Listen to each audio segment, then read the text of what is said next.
Hello everyone, welcome back to our YouTube channel New Vidyapeeth Academy. आज हम psychology quick revision series के बारे में बात करेंगे। तो आज का फर्स्ट क्वेश्चन रहने वाला है meaning of psychology. What is the meaning of psychology? तो आपको याद रखना है मीनिंग ऑफ साइकोलॉजी रहेगा आपका स्टडी ऑफ सोल, और ये बोला गया है एरिस्टोटल और प्लेटो के द्वारा। नेक्स्ट क्वेश्चन है psychology word taken from which language? जो साइकोलॉजी शब्द है वो कौन सी भाषा से लिया गया है? तो ये आपका लैटिन भाषा से लिया गया है। नेक्स्ट आपका रहेगा मॉडर्न मीनिंग ऑफ साइकोलॉजी, यानी कि मनोविज्ञान का आधुनिक अर्थ क्या है? तो व्यवहार का अध्ययन या स्टडी ऑफ बिहेवियर, जो कि जेबी वाटसन के द्वारा बोला गया है। नेक्स्ट क्वेश्चन आपका रहने वाला है who used psychology word for first time? पहली बार मनोवैज्ञानिक या मनोविज्ञान शब्द का प्रयोग किसके द्वारा किया गया? तो पहली बार जो है मनोविज्ञान शब्द का प्रयोग रेडोल्फ गोल्के के द्वारा किया गया था, और इनके द्वारा एक बुक भी लिखी गई थी साइकोलॉजिया, जो कि 1590 में पब्लिश हुई थी। नेक्स्ट बात करेंगे फादर ऑफ साइकोलॉजी किन्हें कहते हैं? तो विलियम वुंड को फादर ऑफ साइकोलॉजी कहते हैं, और इनको फादर ऑफ फंक्शनलिज्म भी कहेंगे, यानी कि व्यवहारिकतावाद के जनक भी इन्हें कहा जाता है। नेक्स्ट क्वेश्चन आपका रहेगा फर्स्ट साइकोलॉजी लैब। तो फर्स्ट साइकोलॉजी लैब जो है वो विलियम वुंड के द्वारा खोली गई थी, और ये लिप्जिंग जर्मनी में खोली गई थी 1879 में।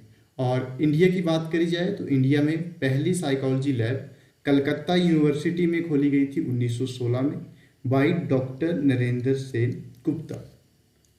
नेक्स्ट क्वेश्चन आपका रहेगा फादर ऑफ इंट्रोस्पेक्शन मेथड।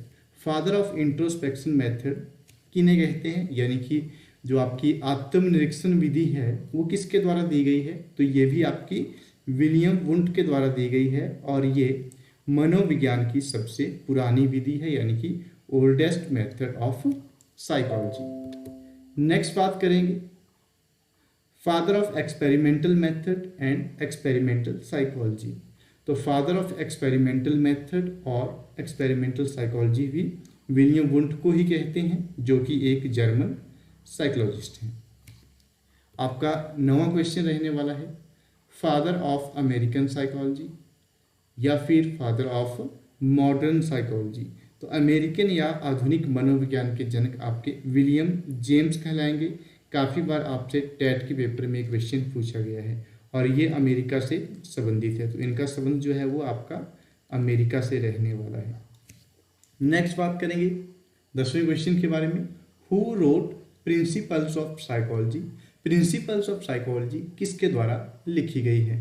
तो विलियम जेम्स ने 1890 में प्रिंसिपल्स ऑफ साइकोलॉजी लिखी थी, और this was first book of psychology. मनोविज्ञान की पहली पुस्तक ये रहने वाली है। मोस्ट रिपीटेड क्वेश्चन है। नेक्स्ट बात करेंगे फादर ऑफ बिहेवियरिज्म। व्यवहारवाद के जनक किसे कहते हैं? तो आपको याद रखना है जेबी वाटसन को व्यवहारवाद के जनक कहेंगे, और इन्होंने 2 प्रकार के बिहेवियर के बारे में बात की थी, ओवर्ट बिहेवियर और कोवर्ट बिहेवियर। ओवर्ट बिहेवियर आपका रहेगा आउटर, और कोवर्ट बिहेवियर आपका रहेगा इनर। और मनोविज्ञान में सिर्फ आउटर बिहेवियर देखा जाता है, सिर्फ बाह्य बिहेवियर हम ऑब्जर्व कर सकते हैं।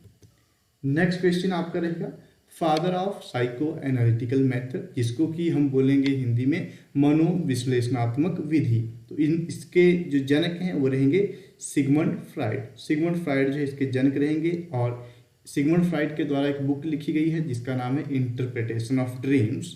और अगर बात करें थोड़ा सा सिगमंड फ्राइड के बारे में, तो ये एक न्यूरोलॉजिस्ट थे और ऑस्ट्रिया वियना से ये संबंधित थे। चलिए नेक्स्ट क्वेश्चन आपका रहेगा id, ego, super ego are known as. आपसे काफ़ी बार पूछते हैं कि इद को क्या कहते हैं? तो इद को आपका प्लेजरेबल प्रिंसिपल कहेंगे, यानी कि आनंद का सिद्धांत कहेंगे। ईगो को आपका रियलिटी प्रिंसिपल, ये वास्तविकता में विश्वास रखेगा। और अगर बात करी जाए सुपर ईगो के बारे में, तो ये आपका मोरालिटी यानी कि नैतिकता के ऊपर काम करता है, तो ये आपके नैतिक तर्क देता है। तो काफ़ी बार क्वेश्चन पूछे गए हैं which is pleasurable principle, which is reality principle और which is morality principle. Next question आपका रहेगा साइकोसेक्सुअल डेवलपमेंटल थ्योरी जो है वो किसके द्वारा दी गई है? तो विकास का मनोलैंगिक सिद्धांत आपका सिगमंड फ्रॉइड के द्वारा दिया गया है, जिसमें आपको 5 स्टेजेस देखने को मिल जाती हैं। थर्ड स्टेज का नाम है फैलिक स्टेज, जिसमें आपको 2 टर्म्स देखने को मिलेगी, इलेक्ट्रा। इलेक्ट्रा क्या है? तो इलेक्ट्रा आपका होगा female child love for her father. जब कोई भी लड़की अपने फादर से प्यार करेगी तो वो टर्म आपका इलेक्ट्रा कहलाएगा। और ऑडिपस क्या होगा? Male child love for his mother. जो बेटे का प्यार अपनी माँ के लिए है वो आपका ऑडिपस कहलाता है, मोस्ट इंपॉर्टेंट है। नेक्स्ट बात करेंगे फादर ऑफ एजुकेशनल साइकोलॉजी किसे कहते हैं? शैक्षणिक मनोविज्ञान के जनक तो थॉर्नडाइक को कहते हैं, शैक्षणिक मनोविज्ञान के जनक। और ये भी आपके अमेरिका से थे, ये भी आपके अमेरिका से संबंधित थे। और बात करें इनके द्वारा थ्योरी दी गई ट्रायल एंड एरर थ्योरी, प्रयास एवं भूल का सिद्धांत इनके द्वारा दिया गया। लॉज ऑफ लर्निंग दिए गए, law of readiness, law of exercise और लॉ ऑफ इफेक्ट। नेक्स्ट बात करेंगे ट्रांसफर ऑफ लर्निंग के बारे में भी इनके द्वारा बताया गया है, जैसे कि positive transfer of learning, negative transfer of learning और zero transfer of learning. 3 type of intelligence भी इनके द्वारा बताई गई है, और वो कौन कौन सी है? कंक्रीट इंटेलिजेंस, अब्स्ट्रैक्ट इंटेलिजेंस और सोशल इंटेलिजेंस। यानी कि 3 प्रकार की बुद्धि के बारे में थॉर्नडाइक बात करते हैं। नेक्स्ट क्वेश्चन आपका रहेगा observational method was given by. Observational method किसके द्वारा दिया गया था? तो जेबी वाटसन के द्वारा जो था वो ऑब्जर्वेशनल मेथड दिया गया था, और जिसमें कि आपसे स्टेप्स के बारे में कई बार पूछ लेते हैं कि कौन सा स्टेप पहले होगा। तो सबसे पहले हम बिहेवियर को ऑब्जर्व करते हैं, फिर बिहेवियर को रिकॉर्ड करते हैं, फिर बिहेवियर को एनालाइज करते हैं, और लास्ट में बिहेवियर की जनरलाइजेशन करते हैं, यानी कि सामान्यकरण करते हैं। तो ये कुछ स्टेप्स हैं जो कि आपको ऑब्जर्वेशनल मेथड के याद रखने हैं। काफ़ी बार ये क्वेश्चन आपका बना हुआ है, और एक बार क्वेश्चन पूछा गया था ऑब्जर्वेशनल मेथड जो है वो मोस्टली कहाँ डन किया जाता है? तो ये नेचुरल प्लेसेस में, जो आपके नेचुरल प्लेसेस हैं वहाँ आपका ऑब्जर्वेशनल मेथड जो है वो यूज़ किया जाता है। नेक्स्ट बात करेंगे most valid pre planned scientific and जिसमें कि कंडीशंस आर अंडर कंट्रोल, वो कौन सा मेथड है? तो एक्सपेरिमेंटल मेथड की ये सारे के सारे फीचर रहेंगे, चाहे आपका वैलिडिटी हो, प्री प्लान्ड के बारे में बात हो, साइंटिफिक हो, या जिसमें कि कंडीशंस आपकी अंडर कंट्रोल हो। तो प्रायोगिक विधि हम इसको कहेंगे। और अगर बात करी जाए कब ये दी गई थी, तो आपको पहले बताया गया विलियम वुंट के द्वारा दी गई थी 1879 में। किसने दी थी? विलियम वुंट के द्वारा इसे दिया गया था। नेक्स्ट क्वेश्चन आपका रहेगा growth and development are interrelated, यानी कि क्वेश्चन तो क्या ये एक स्टेटमेंट है, तो बिल्कुल ग्रोथ और डेवलपमेंट जो है आपस में इंटर रिलेटेड होते हैं। ये जो है आपस में इंटर रिलेटेड रहेंगे, और ग्रोथ जो है सिर्फ मात्रात्मक होगी, यहाँ आपको सिर्फ क्वांटिटी देखने को मिलेगी, यहाँ सिर्फ आपको क्वांटिटी देखने को मिलेगी। But in case of development विकास जो है आपका मात्रात्मक भी होता है, यानी कि क्वांटिटेटिव भी होगा, और गुणात्मक भी होगा, यानी कि क्वालिटेटिव भी होता है। तो ये एक चीज़ याद रखनी है, काफ़ी बार आपसे ये पूछते हैं। नेक्स्ट है जी जो डेवलपमेंट है कब शुरू होती है? तो development start from prenatal stage. जो डेवलपमेंट है आपकी प्री नेटल स्टेज से शुरू हो जाती है। नेक्स्ट बात करेंगे सिफेलोकॉर्डल डेवलपमेंट किसको कहते हैं? तो जो डेवलपमेंट हेड से फुट की तरफ होगी उसको हम सिफेलोकॉर्डल डेवलपमेंट कहते हैं। और सम टाइम आपको हेड टू टो भी देखने को मिलता है, यानी कि सिर से पैर की ओर जो भी डेवलपमेंट होगी आपकी सिफेलोकॉर्डल कहलाती है।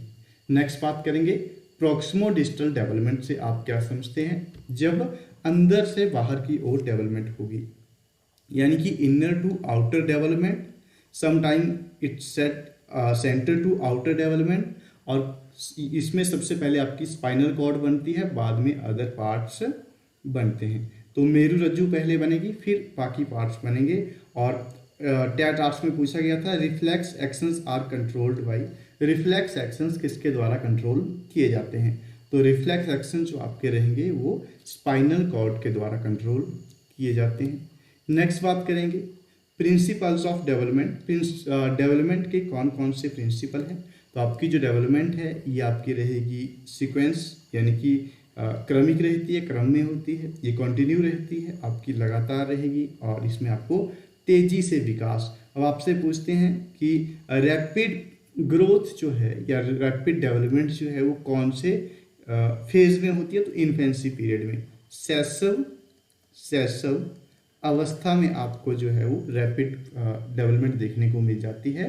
और लास्ट प्रिंसिपल के बारे में बात करी जाए तो अनुमान का सिद्धांत, यानी कि प्रेडिक्टिबिलिटी। हम जो है किसी भी बच्चे की ग्रोथ के बारे में प्रिडिक्ट कर सकते हैं कि ये बच्चे की ग्रोथ आने वाले समय में कैसी होगी।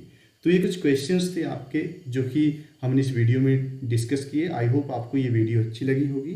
Thanks for watching. अगर आपको इसकी PDF चाहिए तो इस नंबर पे आप व्हाट्सएप कर सकते हैं।